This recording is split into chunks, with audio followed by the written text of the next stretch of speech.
토론 시간이 될 것 같습니다. 네, 그럼 먼저 정윤교 원장님부터 한번 질문의 테이프를 한번 끊어보시죠. 네, 유발 하라리의 그 유명한 저술에 대해서도 또 일목요연하게 이렇게 잘 정리해서 말씀해 주셔서 더더구나 깊은 감사드립니다. 제가 갖고 있는 뭐 문제 제기랄까 일종의 토론을 하기 위해서 이제 문제를 제기한다고 하면은 선생님께서 그 제안하신 제가 보기에는 굉장히 과감한 어떤 제안인데 크게 보면 두 가지로 집약할 수 있을 것 같습니다. 팩션으로서의 역사를 이제 앞으로 그 포스트 휴먼 시대의 역사의 어떤 전범으로 제시를 하신 것 같은데 과연 그것이 학문일 수 있는가? 그러니까 여기서는 통합 학문으로서 이제 팩션으로서의 역사를 말씀하셨는데 무릇 그 학문이라고 하면은 나름대로의 그 교육 방법도 있고 뭐 옳고 그름을 따지는 어떤 그 자세한 어떤 인식적 합리성에 대한 기준도 있고 뭐 다양한 요소들이 뭐 길게 말씀 안 드려도 교직에 있으시니까 당연히 잘 알고 계실 텐데 이 팩션으로서의 역사가 과연 그와 같은 어떤 학문적 위상과 특징을 갖다가 구비할 수 있는 것인가? 하나의 일종의 좀 발상의 전환을 해보고 싶었습니다. 그러니까 그 하나의 흐름이 이제 융합, 컨버전스라는 것 자체가 근원으로 돌아가는 게 있거든요. 그러니까 이게 분화적인 방식으로 나왔던 것 자체가 지금 지식의 나무를 구성한 건데 그걸 하는 제 생각은 재구성을 지금 해야 되는 때다. 그러니까 백과전선파 이후에 어떻게 보면 근대라는 것 자체가 그 세 개로 나누든 두 개로 나누든 재구성을 한 거고 그런 식으로 계보를 했는데 이거를 우리 시대에 와서는 문명 일종의 특이점이든 아니면 뭐 문명사적 전환이든 이 시대에서는 우리가 이걸 재구성해야 된다는 게 이제 제 생각입니다. 그러니까 그러지 않고는 이 엄청난 문제에 대해서 과연 답이 할 수가 있는가 이런 게 큰 문제 의식으로 이제 이걸 했던 겁니다. 그러니까 분류를 위해서가 아니라 결국은 문제 해결을 위해서 했던 건데 이런 분류 학문으로 해서 이 문제가 풀릴 것인가 라는 겁니다. 그러니까 형님 말씀하신 것처럼 팩션, 역사를 그냥 팩션으로 만들었을 때 과학으로서 역사의 종말인가? 이거 뭐 당연히 이제 자기 존재 근간을 이제 무너뜨리는 거죠. 근데 문제는 뭐냐면 그래서 제가 역사학이라는 학문이 뭐냐? 역사가 뭐냐? 결국은 인문학의 일종의 산문, 세 가지 빅퀘스천을 3간의 방식으로 이야기로 풀어내는 방식이었다는 거죠. 제 개인적인 느낌인지 모르지만 사회학자는 역사학자 만나면 좀 긴장을 합니다. 그러니까 굉장히 좀 생각이 달라니까 저희는 좀 법칙화 하려고 그러고 예. 인과관계를 좀 보여주려고 예. 역사학자들은 좀 달리 하시니까 그 라이벌이하고 근데 뭐 심리학자하고 경제학자가 만나면 늘 쨍소리 나잖아요. 심리학자가 보면 모든 인간 비합리적인 존재인데 경제학자는 다 합리적인 존재로 가지 않으니까 뭐 그런 신분 말씀을 드린 이유는 그러니까 뭐 히라리나 선생님 말씀을 쭉 따라가긴 따라가지만 그 왜 요즘 이런 담론이 이렇게 말하자면 유행일까에 대한 생각 말하자면 좀 그치게 감히 농담처럼 말씀드리면 참 21세기 미래에 역사학이 살아남으려고 참 애쓴다. 말하자면 생존의 몸부림 같은 느낌. 이제 저희 사회학 분야에서 요즘 뭐 사회 없는 사회 시대에 어떻게 사회가 살아가는 것인가 라고 그런 담론이 굉장히 많이 이제 제기되는 것처럼 아마 이건 역사학만의 문제가 아니라 사실은 뭐 학문 세계 전체 문제일 수도 있고 그래서 아마 그런 어떤 학문적 위기감, 위기의식 같은 것이 네. 이제 모든 영역에 다 지금 뭐 살아남기 위해서 이제 이런 일들이 발현을 하는데 아마 역사학 분야가 가장 크게 긴장을 하고 그래서 문명 담론으로 하면 가장 크게 좀 대중화시키는 뭐 그런 느낌. 그래서 감히 좀 그런 생각을 했고 그런 면에서 정 교수님 말씀하시는 것처럼 만약에 이제 정말 우리 시대가 뭐 인공지능이든 무슨 빅데이터든 whatever 뭐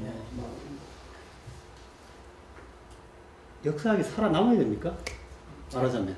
그러니까 혹은 뭐 지금 우리가 아는 아까 말씀하신 잠깐 언급이 되겠지만 그럼 지금 우리가 아는 어떤 지식 생산 양식, 지식 생태계, 대학 이 자체가 근본적으로 우리 미래 세대한테 얼마나 도움이 되는 구조인지 이게 역사학이야. 역사의 패러다임이 바뀌어야 돼. 라고 다시 가르쳐 준다는 그 작업 자체가 우리 미래 세대한테 얼마나 의미가 있을지라고 하는 뭐 그런 좀 근본적인 생각을 해봤고요. 제가 읽은 책 중에 교수의 종말인가요? 거기 보면 맨 앞에 이제 어느 케네디 재단 보고서인가에 430년 동안 계속 존재했던 단체가 4개가 있답니다. 교황청하고 맨섬의회하고 대학하고 또 하나가 지금 이적을 했는데요. 영국 왕실 예? 영국 왕실 영국 왕실, 예, 맞습니다. 예, 맞습니다. 4개 대학이 이제 있는데 지금 대학이 끝나간다는 거죠. 그러니까 이 정도적으로 지금 문명사적인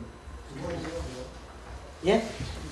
정확히 못 들었는데 두 번째 교황청단 맨섬 의회 맨섬이라고 있다고 아일랜드 어디에 뭐 있는 의회라는데요. 예. 의회. 맨섬 의회. 맨섬이라는 곳에 있다. 이 정도로 지금 대학이 영원할 거라고 생각을 했는데 이제 대학이 왜 이렇게 됐는가? 결국 대학이라는 데가 지식이었고 지식의 보루였고 지식의 허브였는데 이게 이제 아니게 되버렸다는 거죠. 그럼 대학이 어디로 가야 될 것인가? 이게 지금 굉장히 큰 문제 아닙니까? 이 정도로 좀 우리가 엄청난 문제에 직면하고 있고 그 중에서 저는 역사학자로서 어떻게 해야 될 것인가 역사학이 이제 그런 물론 역사학자는 그런 고민 안 합니다. 안 하는데 어떻게 보면 쓸데없는 고민일 수도 있는데요. 저는 뭐 그래도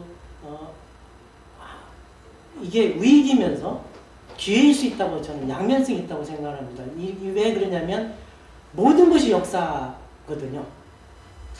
그러니까 역사학이 할 수 있는 게 별로 없는데 지금 모든 것을 또 역사학이 할 수가 있습니다. 제가 아까 말씀드린 것처럼 물리학, 화학, 생물학, 그 다음에 그 모든 것이 하나의 그러면서 인간이라는 게 나오고 문화가 만들고 그거에 대해 총체적으로 얘기할 수 있는 게 역사고 얘기할 수 있는 방식이 뭔가 문명사고 이제 이런 식으로 그러니까 역사학이 제대로만 한다면 진짜 종합학문이고 통합학문이 될 수가 있다.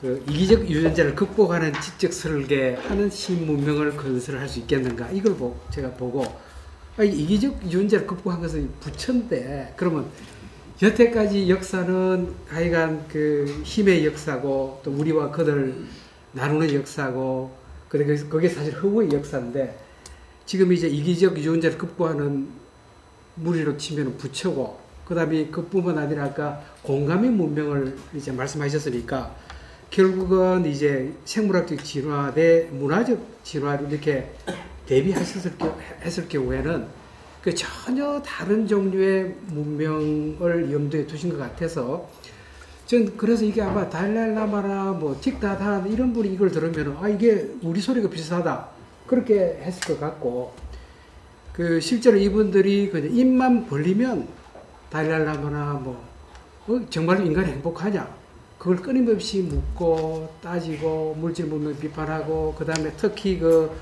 우리와 그들의 이분법 뭐 인류 하나로 보자 그뿐만 아니라 뭐 인류와 다른 생명체도 동물까지도 식물까지도 받아 안는 그런 태도를 보고 우리 김 교수님도 그렇고 누구죠?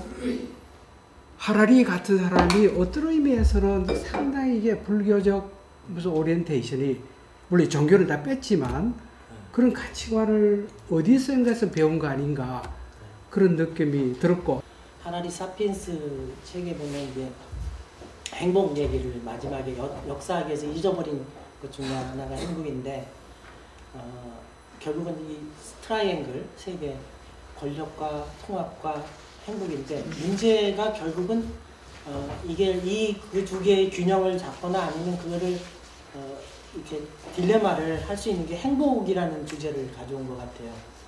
그럼 행복이 뭐냐? 근데 YTN인가 어디에서 그걸 물었더라고요. 그러니까 나와가지고 제가 하라리에 관한 테드 강의는 굉장히 많이 봤는데 거의 비슷한 얘기들을 하는데 그 여러 군데에서 그 행복을 얘기를 하더라고요. 당신은 다 행복이 뭐냐? 그랬더니 뭐라고 대답을 하냐면요. 진짜 내가 누구이고 리얼 플레이스에서 있는다는 게 무엇인가?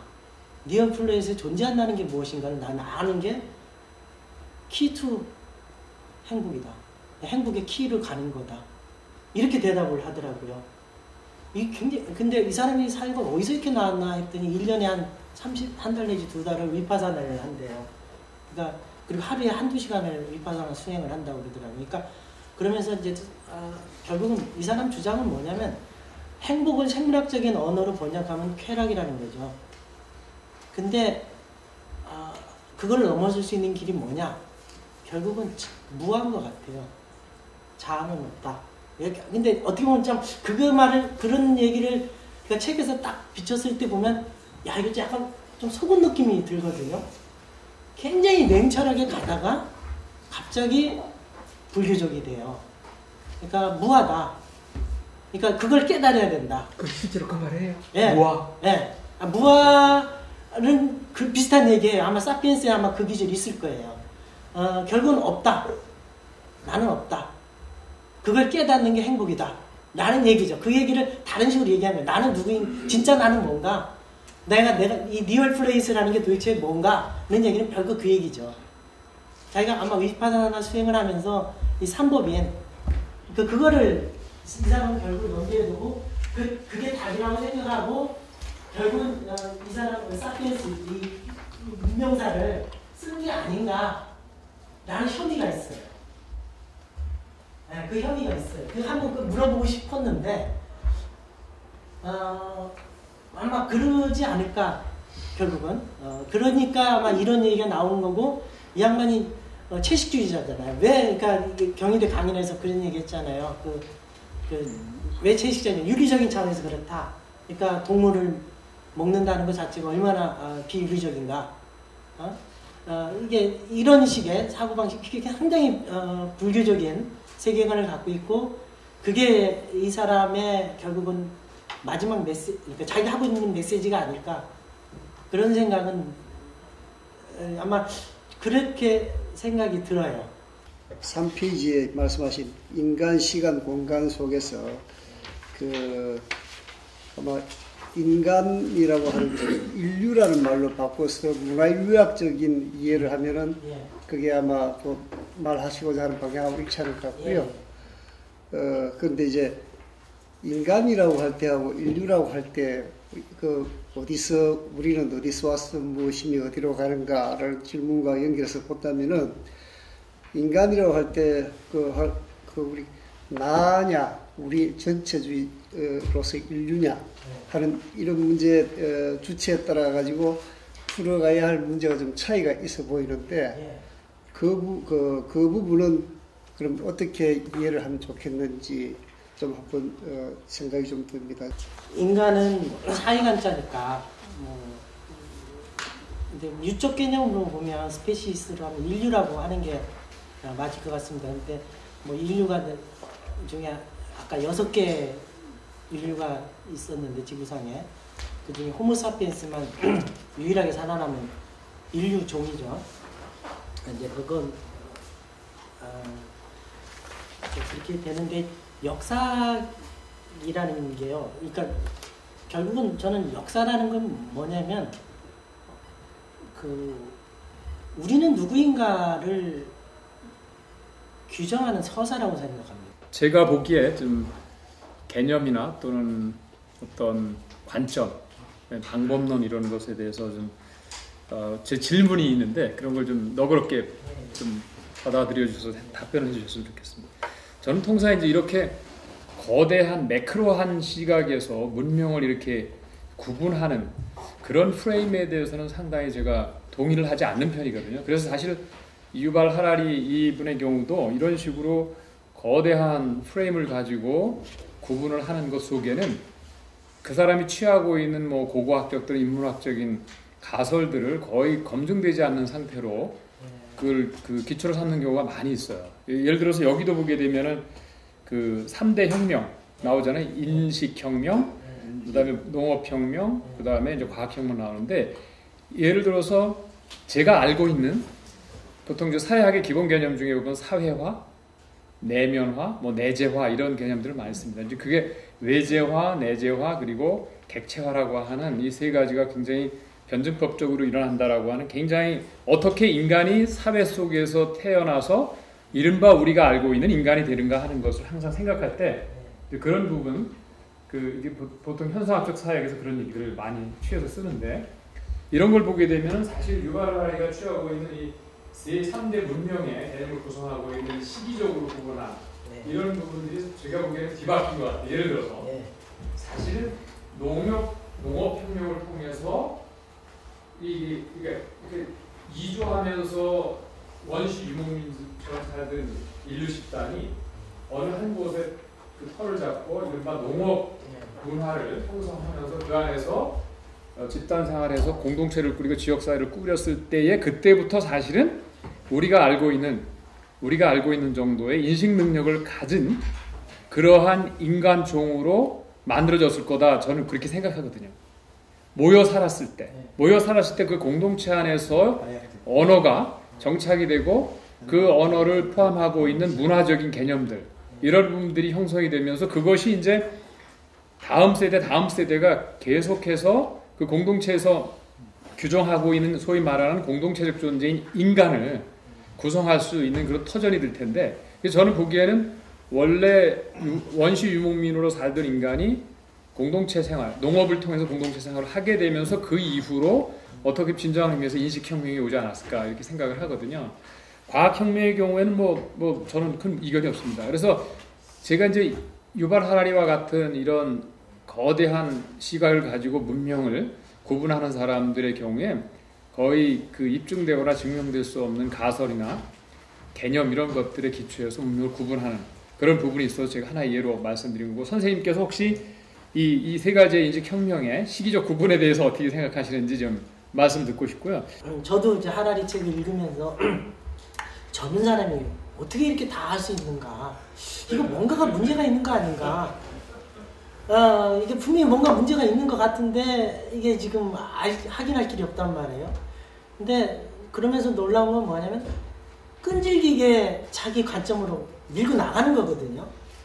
그게 뭐 논란이 될 수 있는 점들이 이렇게 굉장히 뭐 네안데르탈인가 호모사피엔스가 뭐 단절이냐 뭐 서로 교배를 했느냐 하는 무지하게 많은 뭐 DNA가 어쩌냐 뭐 그 다음에 제라르드 다이아몬드하고 선생님이 말씀하신 연대 차이가 나거든요. 인지혁명이 7만 년이고 거기는 또 뭐 다르고 그게 몇만 년 차이가 나는데요.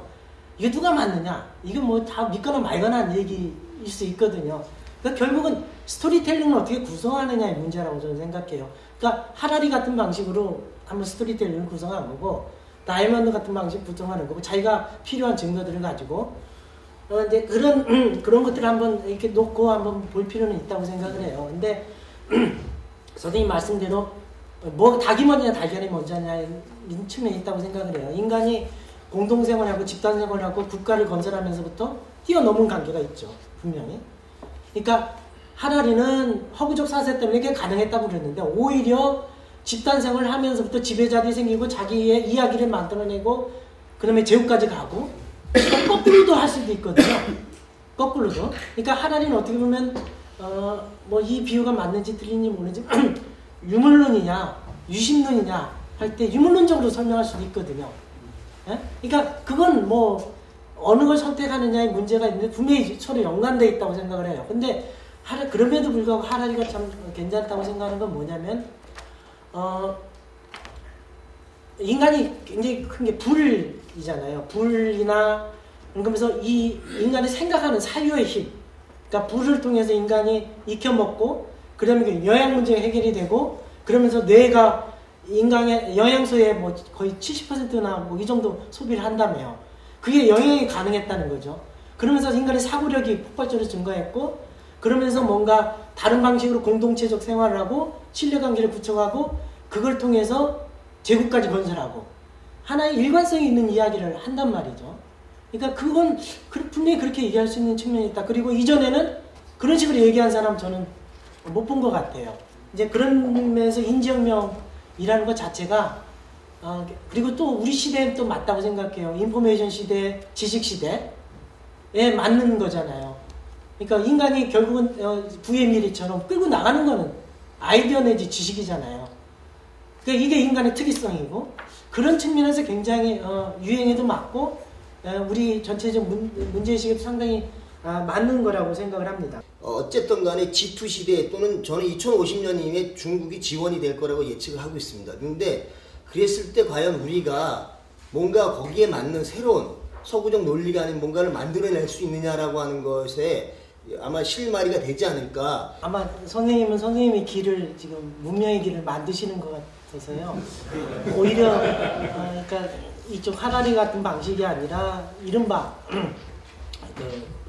동양 서양이라는 부분도 참 그렇긴 하지만 이쪽 다른 방향에서 이렇게 만드시는 것 같아요. 제가 보내주신 자료도 보고 그러니까 아마 또 다른 길을, 그러니까 그게 필요할 것 같습니다. 작년 올해 사이에 그 총균 소회하고 그 사피엔스하고는 재밌게 읽었습니다. 그러니까 굉장히 그 역사학이 상당히 대중화되는데 중요한 책이 아니었나 이렇게 생각해요. 많은 사람이 있게. 근데 지금 제가 잠깐 한번 생각해보자 말씀드리는 것은 지금 뭐 쿠어바디스 도미네 이것처럼 쿠어바디스 히스토리아 이거 두 가지로 해석할 수 있죠.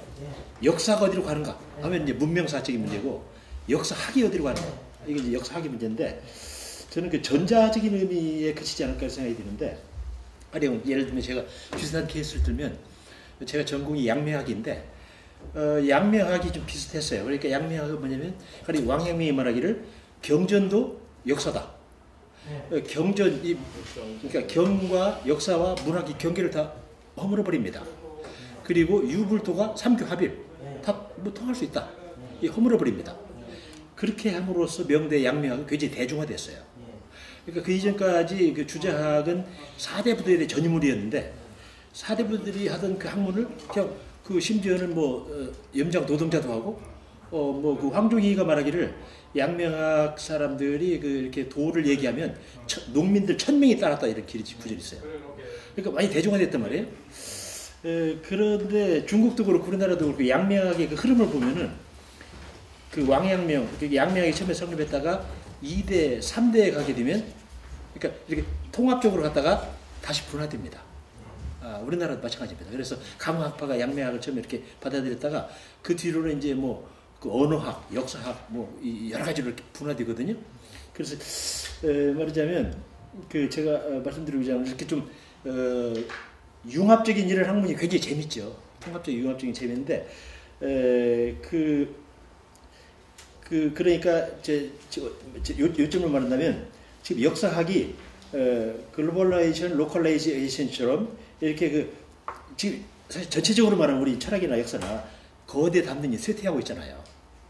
일반적으로 말하면 그렇게 우리가 알고 있는데 이 거대 담론이 쇠퇴하고 아주 구체적인 것을 이렇게 하는 이 흐름과 그 다음에 그 이런 어떤 정말 빅하고 그랜드한 스케일 이것이 같이 갈 것인가 뭐 그런 생각을 해봤는데 저도 거기에 관심이 있는 게 경학과 사학, 경사일체 그 장학성 있지 않습니까? 장학성 육경은 다 개사다. 육경은 모두 역사다. 이게 어떻게 보면은 중국사에서 전통은 경이 우이고 사가 그 밑에 엮고 아니면 경 안에 사가 들어있고 그걸 분리시킨 사람이 사마천인 것 같습니다. 그러니까 춘추로부터 사마천. 그러면서 역사의 독립, 역사의 아버지, 동양에서 역사의 아버지 사마천이 된 건데 그러면서 사마천이 뭐라고 했냐면 자기는 수리부작을 한다. 성인은 작을 하고 자기는 술할 뿐이다. 그러니까 어떻게 보면 경은 작에 관한 일이고 역사는 술에 관한 일뿐인 거죠. 이런 식으로 했는데 나중에 제가 알기로는 중국 사학성 장학성 같은 사람이 나타나서 결국은 저 역사화 경도 결국 역사였다. 원래 공자 춘추도 역사책했고 다 육경은 다 역사다. 이제 이런 명말에 네. 육경개사 이름이 나왔는데 네. 그 원료를 양명합니다. 예. 양명해서 넣었죠. 예, 그러니까 장학성이 이제 그런 식으로 그러니까 그런 식으로 재구성되거나 어떤 식으로 통합적인 역사에서 계속 그런 식으로 뭔가 있었던 것 같아요. 근데 제가 주목하는 건 뭐냐면 결국 철학과 역사, 도덕과 역사, 그 다음에 문학과 역사 이것들이 근대 와서는 많이 갈라졌습니다. 그러니까 근데 지금 와서는 이게 다시 수렴되는 이 추세. 그러니까 왜 이럴까 할 때 저는 이게 문명사적인 문제의식이 있다고 생각을 합니다. 이제는 뭐냐면 진보가 아니라 진화라는 걸로 해서 생물학이 들어오면서 완전히 학문 전체가 통합하는 방식으로 담론이 구성되고 있거든요. 그러니까 이게 점점 밑으로 내려가고 그러니까 현미경적으로 가다가 이제는 망원경도 엄청난 우주를 보는 망원경이 나온 게 빅스토리라는 거죠. 왜 이럴까? 이건 뭐냐? 우리 삶의 문제가 그 안에 있다고 생각을 합니다. 그러니까 어디로 갈 것인가가 이제는 크게 생각하지 않으면 크게 문제를 제기하지 않으면 이 문제가 안 풀리는 거죠. 그러니까 그런 흐름 속에서 이런 흐름들이 나온 게 아닌가. 이제 그건 결국 왔다 갔다 계속 반복을 하지만 그럼에도 불구하고 우리 시대의 특이성이 그런 게 있어서 모든 학문적 경향성 속에서 이렇게 돼 있는데 문제는 뭐냐면 우리는 그렇게 안 배웠거든요. 우리는 안 배웠는데 앞으로 살아갈 세대들은 그런 세계를 살아야 된다는 게 이 대학에서 학문하는 사람들의 굉장히 큰 고민 아닌가. 이제 제가 그 강연을 들으면서요. 강연을 들으면서 아주 그 혼란을 많이 느끼는 게 아까 저 성 교수, 송재령 교수께서 말씀하셨지만은 그 시간의 틀을 굉장히 크게 잡고 있단 말이에요. 그런데 틀은 크게 잡고 있지만은 틀을 크게 잡음으로써 소득이 뭐냐? 결국 그 논의의 마지막으로 가면은 그 뭐 20세기 말 21세기 초기에 일어나고 있는 여러 가지 뭐 미시적인 현상이라면 미시적인 현상이라고 볼 수 있는 데 대한 논의로 이제 그 지배하게 되더라고요. 그래서 그렇다면은 이 저 인류사를 그런 큰 틀로 잡음으로써 무슨 소득이 있느냐. 조금 아까 아주 설득력 있게 거기에 대한 대답을 해 주셨는데 그 이제 그 이 역사학이 우리는 누구이고 우리는 앞으로 어떻게 가야 되느냐 이제 이걸 다루는 학문이라고 그러면은 그게 꼭 빅 히스토리가 해야 될 많이 할 수 있는 일이냐. 그러니까 지금 이 전 교수님께서 처음에 제기하신 문제 역사학이 과연 이 살아남을 수 있겠느냐 앞으로. 그러니까 그렇게 시간의 틀을 크게 잡아가지고 역사를 이렇게 다시 보고 조명을 한다는 게 실제로 그 가능하냐? 결국 역사는 데이터학이거든요. 데이터학인데 이게 이제 2002년부터 아날로그 데이터하고 디지털 데이터가 역전이 됐습니다. 2002년이 원년이라고 보통 하는데요. 그러니까 인류가 근데 지금 최근에 와서는 한 2년 뭐 98% 7% 정도가 최근의 데이터고요. 이거 이전 데이터는 2%도 안 됩니다. 이게 점점 넓어질 거라고. 이렇게 데이터가 엄청나게 많아진 거죠. 그렇다면 역사학이라는 학문이 아까 선생님이 말씀하신 것처럼 쓸모가 없어지는 거거든요. 역사학이라는 학문이. 그러니까 과거를 연구해서 데이터도 불충분하고 그 다음에 세상이 너무 빨리 변하기 때문에 도움이 안 돼요. 이제 그렇다면 뭘 할 수 있는 건가? 라는 게 이제 문제의 출발점 중에 하나였습니다, 제가. 만약에, 그렇다면, 근데 이제 또 하나 거기서 중요한 게 뭐냐면, 아까 제가 발표에서 말씀드린 건 인과성하고 상관성이에요. 누구죠? 쉔베르크가 왜 과학이 인과성이라는 신화를 만들어냈는가? 데이터가 부족했기 때문에 그렇다는 거예요. 데이터가 부족했기 때문에 인과관계라는 방식으로 설명하는 방식으로 과하게 했는데 이제는 데이터가 충분히 있기 때문에 왜라고 묻지 않고 이 그래프를 딱 통계를 해보면 답이 뭐가 나오는지 패턴이 나온다는 거예요. 단 문제는 알고리즘이라는 거죠. 그러니까 상관성으로 바뀌었다는 거예요. 그러면 역사학이라는 게 필요가 없거든요. 전부 데이터만 가지면 다 미래가 뭐 어떻게 진행될 안다는 거죠. 이 지점에서 역사학이 뭘 할 수 있는 건가? 이런 겁니다. 그렇다면 문제는 해석의 문제, 데이터 해석에 관한 문제일 것 같아요. 그럼 결국 이제 이게 지혜의 문제인데요. 그렇다면 우리가 역사학이라는 걸 통해서 할 수 있는 건 뭐냐? 이안 모리스도 마찬가지고 대부분의 이 하라리도 마찬가지인데 역사학은 결국 인식 지평을 넓히는 거다. 답을 찾는 학문이 아니다. 단지 어떠한 가능성이 있었는가? 그러니까 뭔가 과거에 있었던 다른 가능성, 그것들에 대한 인식 지평을 넓히는 거고, 그걸 통해서 뭔가 지혜를 얻는 방식으로 하는 거고, 저는 그건 이제 시뮬레이션 하는 방식이라고 생각을 해요. 가상 실험을 하든지 이제 그런 식으로밖에 유용될 수, 그러니까 역사적 상상력을 넓히는 하나의 재료로 사용할 뿐이지 답이 있는 게 아니라 우리가 인식을 넓힐 수 있고 과거의 사례라는 걸 통해서 이럴 때는 이런 식이 있었고 이런 식으로 문제 해결을 했었던 거고 우리 시대에서는 이러이러한 거니까 그걸 한번 그런 참조 이상은 없지 않을까. 그러려면 그렇게 우리가 역사에 대한 수요가 달라졌다면 역사 연구 방식이나 서술 방식이나 이게 달라져야 되고 또 교육 방식도 달라져야 된다는 거죠. 돌연변이라고 하는 것이 인류 역사에서 굉장히 우리가 돌연변이라고 얘기를 하니까 드물게 나타나는 것처럼 보이지만은 유발 하라리 이야기는 돌연변이는 굉장히 흔하게 나타난 거다. 그 이야기가 굉장히 인상적이었는데요. 근데 최재승 교수님은 그에 대해서는 아무 코멘트를 안 하더라고요. 근데 이제 제 질문은 뭔가 하면 이겁니다. 우리가 보통 이제 근대적 패러다임에서 학문이라고 하면은 물리학적 사고방식, 양적 사고방식, 규칙성 이와 같은 이제 패러다임이었는데 그러니까 20세기 들어오면서 이제 소위 말하는 생물학적 패러다임은 그러니까 물리학하고 생물학이 보여주는 가장 큰 차이점은 생물학은 소위 말하는 창발성이라는 그러니까 전혀 뜻하지 않은 놈들이 툭툭 튀어나오는 거거든요. 그럼 이제 요 놈을 가지고 역사 쪽으로 가보잔 말이죠. 그럼 이제 역사를 규칙적인 방식으로 규칙성을 가지고 역사를 설명할 것인가, 역사에서 나타나는 불규칙성을 가지고 그러니까 우발성을 가지고 설명할 것인가, 요 두 패러다임 간의 이제 갈등인데요. 그래서 이제 흔히 이제 지금서 뭐 AI 이런 소리 하는 사람들은 아주 이렇게 쉽게 후려치면은 이 사람들은 물리주의자고 환원주의자들이거든요. 시뮬레이션 하면 나온다는 거거든요. 근데 비해 가지고 이렇게 생물학적 패러다임을 가지고 세계를 바라보려는 사람들은 아무리 물리적인 방식으로 돌려도 시뮬레이션 해도 안 되는 질적 영역이 있다.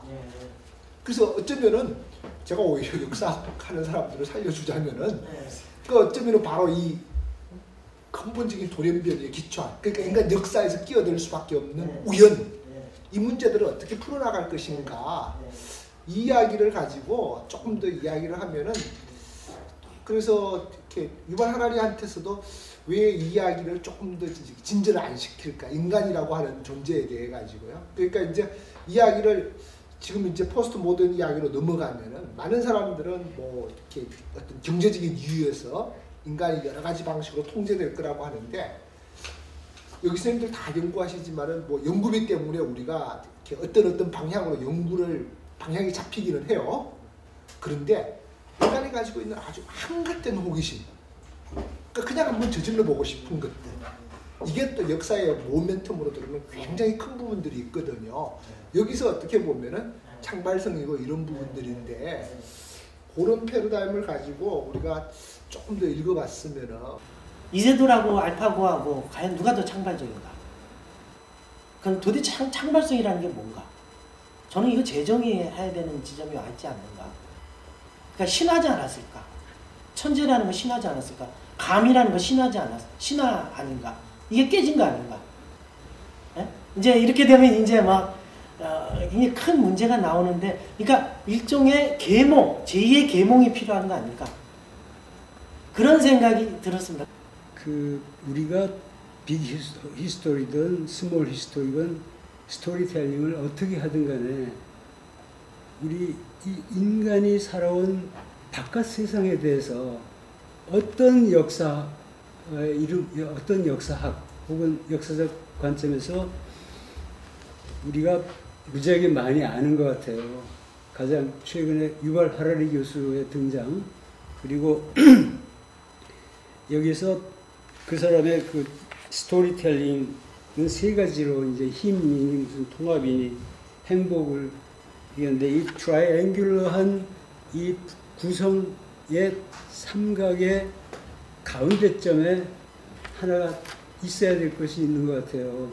거기에 대해서 그것에 관한 그 역사학 혹은 역사적 어떤 얘기거리가 있을 수 있는지, 그건 뭐냐면 History of Human Desire, 그러니까 시대를 불문하고 인간이 등장해서 지금까지 여러 가지 문명사에서 무수한 변화가 많았는데 그 중에서 불변의 것이 있다면 이런 히스토리컬 드라마, 휴먼 드라마를 만들어온 가장 변하지 않는 것, 그것은 휴먼 디자이어 같아요. 근데 휴먼 디자이어가 역사학의 대상에서 빠진 것에 대해서 말씀하실 게 있는 건지 한 가지 하고. 유발 하라리 교수는 이걸 아마 생물학적으로 해석하는 것 같아요. 그러니까 결국 행복은 생물학적으로 보면 쾌락이고 디자이어인데 이게 인간을 불행하게 만들어라고 보는 거죠. 불교적으로 이제 이분은 해석하는 것 같고요. 그것이 이제 힘을 낳고 인간을 불행하게 만든 거고, 행복을 그런 식으로 제정을 하려는 거예요. 진짜 네가 뭔가. 근데 그런 식으로 결국 자아를 없애려는. 그러면 조금 네. 아까 가습기 살균제 피해를 왜 환경부도 있고 보건복지부도 있고 산자부도 있고 질병관리본부도 있고 이런 여러 정부기구들이 관련되는 게 있는데 왜 그걸 하나 걸러내질 못했을까, 어디서든지. 뭐 이런 게 이제 제가 공부하는 그런 이제 고민하는 건데, 오늘 와서 이렇게 말씀드리니까 너무 참 너무 이렇게 좀 넓은 그런 주제들을 말씀 나누면서 많이 배웠습니다. 오늘 이렇게 말씀 듣다 보니까 뭐 4.13 총선의 결과니 뭐 이런 게 너무나 부질없는 짓 아닙니까? 문명과 공간을 결합시키면 이제 그 좀 다원적 문명주의가 되는데, 예컨대 뭐 유교 문명, 기독교 문명 이런 식으로. 이제 유발 할라리는 이제 인류 보편 문명을 쭉 이야기한단 말이지. 그럼 그런 그 두 가지가 좀 약간 상충되는 느낌이 있는데, 그건 어떻게 해결을 지금 생각하고 있습니까? 진화라는 것 자체는 종의 다양성인데 통합이라는 걸 통해서 점점 통합되잖아요. 이것이 갖고 있는 문제점. 그러니까 공간이 소멸되고 공간은 전 지구적인 차원으로 하나가 되고 있는데, 그렇게 된다고 했을 때 이거 갖고 있는 다양성이 상실되는 것은 문제 아니냐. 그러면 그 다양성을 할 수 있는 공간이 있어야 되지 않느냐. 그게 이제 최재천 교수 같은 사람은 거품이라고 보는 거죠. 그 진화를 만든 건 거품이었다. 그리고 거기서 돌연변이가 생길 수 있는 가능성이 있다. 뭐 그런 식의 논쟁을 하는 것 같아요.